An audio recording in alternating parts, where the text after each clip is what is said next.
Hi everyone, as you know, it's Shirley Anderson on behalf of Placement Partner, interviewing yet another amazing member of our team.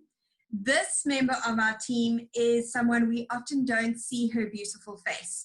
Often she's hiding away because she's so busy making the lives of our clients so much easier, fixing their problems, finding solutions, creating innovative solutions. So we're so privileged to have your beautiful face out here as, you know, just a representative of Placement Partner, stepping out to shine your light during a tough time. So we've been interviewing quite a few of our Placement Partner team, and you've volunteered to step out and your words of wisdom for everybody in the industry. So thank you so much for being here. Thank you for having me, Shirley. Hi, everybody. Yeah, I'm Ntsali, and no, I'm not in the limelight most of the time. You'll forgive me if I'm a bit nervous. Absolutely no reason for that. Maybe we can start off easy then, because I think not a lot of people really understand what support do. So it would be great to just understand more about your role at Placement Partner. Yeah, all right. My role as the support team leader here at Placement Partner started a few years back. Let me just rewind and start from the beginning. So I started at Placement Partner as a temp receptionist, and I worked my way through to becoming a support consultant. And now I'm the support team leader, 8 years going. So this year is my 8th year. I turned 8 being a member of the wonderful Placement Partner family in May. And it's been a ride. It's been a joy. It's been so nice getting to know everybody. You know, I must say, even though I don't meet a lot of people face to face, people meaning our clients, I get to talk to them over the phone. I get to hear the frustrations. I get to assist to the best of my abilities each and every time. And the thing is, because the queries differ day to day, I in turn get to learn a lot day to day. So as a support team leader as well, I get to try to motivate my staff members. I get to drive them in the right direction, with also management being able to drive me into the right direction, all working as a well-oiled machine in order for the betterment of all of our clients. So the goal, the aim here is the client needs to be happy all the time. So my role as the support team leader is to always make sure that clients get the best assistance. They get service with a smile. You get to be empathetic to their queries and what they're finding difficult on the system as they're working through their day-to-day, which is very much possible when working with people in general. So yeah, that's my role as the support team leader. Yeah. What would you say your main objective is of your role? First thing is first thing that comes to mind, you will hear me actually mentioning this quite a lot, clients. Our clients need to always be happy, no matter what. So working well with the entire Placement Partner, I'm going to call us an organism, working very well with the technical team, because some things, as I said, I learn everything every day. I learn a lot every day. So working with our technical team has kind of taught me the different tricks and how to help clients to the best of my abilities. So the first thing that comes to mind is to always make sure that the client is happy. Meet them halfway if anything. If you can't go all the way, then at least meet them halfway. They always come first. They always have to be happy. I think that our clients are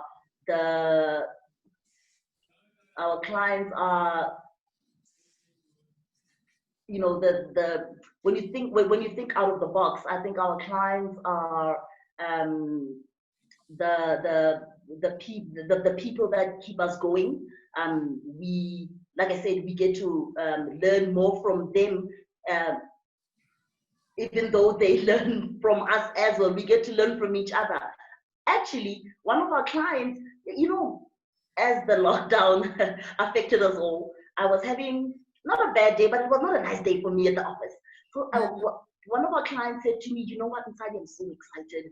I got to sign a deal with one of our clients that I've been waiting for so long.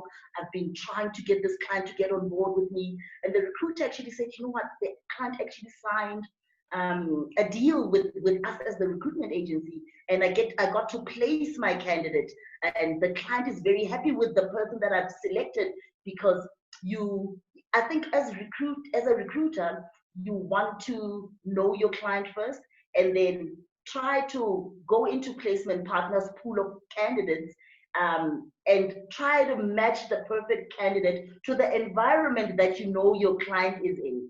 So you know what I mean? So you kind of want to match the candidate to the client environment and make sure that if both parties are happy. So it was very nice for me, and very you know, I'm gonna say eye-opening to say, you know, even if I'm the one that always listens to the client, and even if it's me that I always need to come with solutions, it was very, you know, nice for me, to hear the client saying to me, you know what, this is what is happening to me. Even with the lockdown period, I got to place my candidate to one of the clients that I've been waiting for so long, and both parties are happy. That was my mood. That's what actually was keeping me motivated then.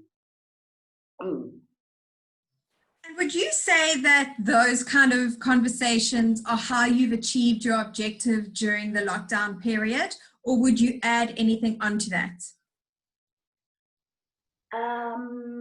Let me think about that a bit. You know, because even if we at the office, the motto that we keep telling ourselves is, you know what, the client needs to come first, okay? So we give our clients our utmost attention. We give our clients, you know, the service that they expect from us on a daily basis. I'm gonna say it doesn't really feel like lockdown, because the basis of what we do, even when we are in the office, is what we're still doing now. Keeping the client first and keeping everybody motivated, you know, making sure that you take care of yourself first in order to take care of others. You know what they say, inspired people inspire people. So I think that's one of the things that has really kept us going. Yeah, you know what? Another thing I must say, on a lighter note, it's so nice to start your day off. You know, I don't drink coffee. I know most people are gonna say, "What? I don't drink coffee," but Me neither. you know, have a cup of tea in the morning, and you know, you get to take a quick shower, get your cup of tea, start working on your little desk in the corner with your slippers on, people, with your slippers on. It's so nice to get to, you know, be comfortable and not really think about the rush and the hustle and bustle of the city, because you know, in the cities it can all get a bit much. So if you are comfortable and if you are calm, you can get to, you know, portray that calmness to the client that's feeling a bit frustrated. So even during the lockdown period, I think the basis of what we were doing in the office, which is keeping the client happy and giving them, you know, the attention that they very well deserve, still applies even during lockdown. I think what I loved about what you said there, you said so much, but what stuck out for me is that instead of laboring on the things that make lockdown so unbearable, it's actually like, just dive into the things that are great, like being able to, you know, work with your slippers on and use that energy to transfer to your clients. I think that's amazing advice. So then on that note, what are the words of wisdom that you can offer to recruiters out there to keep going? Shoot. So I would really say that although we are all still adapting to lockdown, and of course everybody knows that we're gonna have to eventually adapt to the new normal. Yeah, that's what everybody's calling it, the new normal. I think if you eliminate fear, so fear is basically the unknown. So we don't really know what the future holds. We don't really know what's going to happen after the lockdown. I think that's why we tend to call it the new normal. So I'm thinking that if you, by all means, try to eliminate the fear in all of this, live for the here and now. You can only do so much. So what you get to do on a daily basis, even if it's to put a smile on somebody's face. Again, I had a conversation with one of our good clients, and she said to me, "You know what, Ntsali, I know you live alone," and because we had a chat prior to her saying this to me. She said, "You know what, I know you live alone, Ntsali, and if ever you feel the need to just give me a quick ring so we can have a little giggle, and that will make you start your day better, do that. Give me a quick call, let's have a little giggle, and let's start off our day with a smile on our face." I think, if we can try to somehow remove the fear of the unknown and try to do your utmost best at the present moment, live for this moment, I think we will all come out of this better people, changed people, absolutely for sure, and motivated people. Because now what the lockdown period is doing is it's allowing us to think out of the box. So I'm going to give you an example with support. We get frequently asked questions. Now, it's challenging to keep saying the same thing over and over again to different clients. So we need to be innovative and think of more fun ways to say the same thing to different clients, in a more fun way for ourselves as well. So yes, if you are motivated, try to motivate others. If you have a smile on your face, try to share that smile and make another person smile.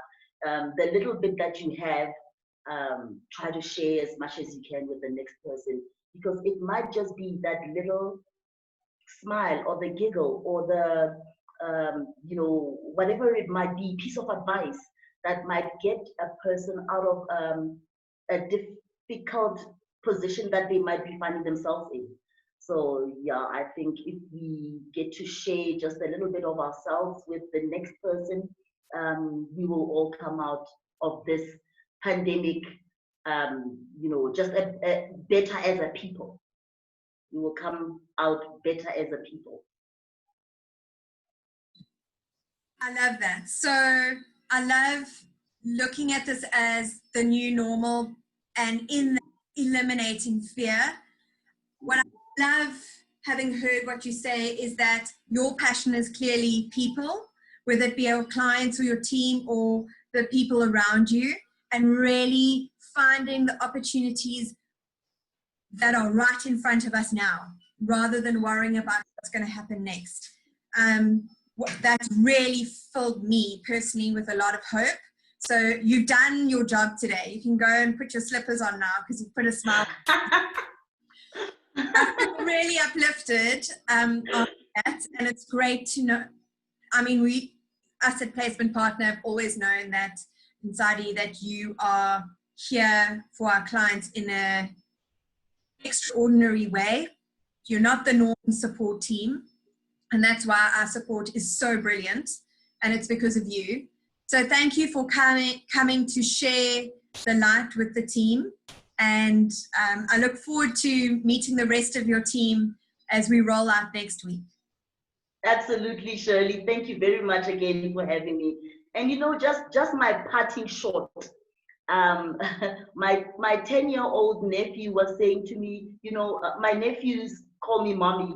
So he said to me, he said, "Mommy, do you think that after the lockdown, when we go back to school, the friends that I had will still be my friends, or will I have to find other friends?" You know, and the look on his face when he said that, he's 10 years old. And I said to him, "You know what, my boy, as much as you miss your friends, they miss you just as much. So they will still be your friends even after, when you go back to school after the lockdown." So I mean, the everyday things that, you know, kids randomly ask you, and then when you sit and think about it, even us as grown-ups, will the people that I used to hang with still hang with, you know, after the lockdown? Will they have changed? Will people really change that much? Or will we really kind of come together rather than changing and separating? Will we change and come together? That remains to be seen. Well, I definitely think that we are going to be able to come together, actually, like you said earlier, much better people. I feel that people have had to tap inside themselves in a way they never have had before, and they've had to reach out in a way that they have never been before. And I think it's actually a benefit if I watch my children as well, just going on what you were saying now, is I've seen, you know, skills that I never had to learn as a child, that they have developed during this time. And it's tough, and it's not fair, actually. But, you know, again, looking at the bright side, we've got a tough generation coming in, and they're going to have some amazing things to offer. And absolutely. It's moms like you and the support you give them, that they're going to be able to do that. So it's exciting as well. But now we're getting onto a completely another topic. I know. We need to have a coffee. But yeah, thanks so much again, and I'll see you on the flip side. Thank you for having me, Shirley. Bye. Cheers.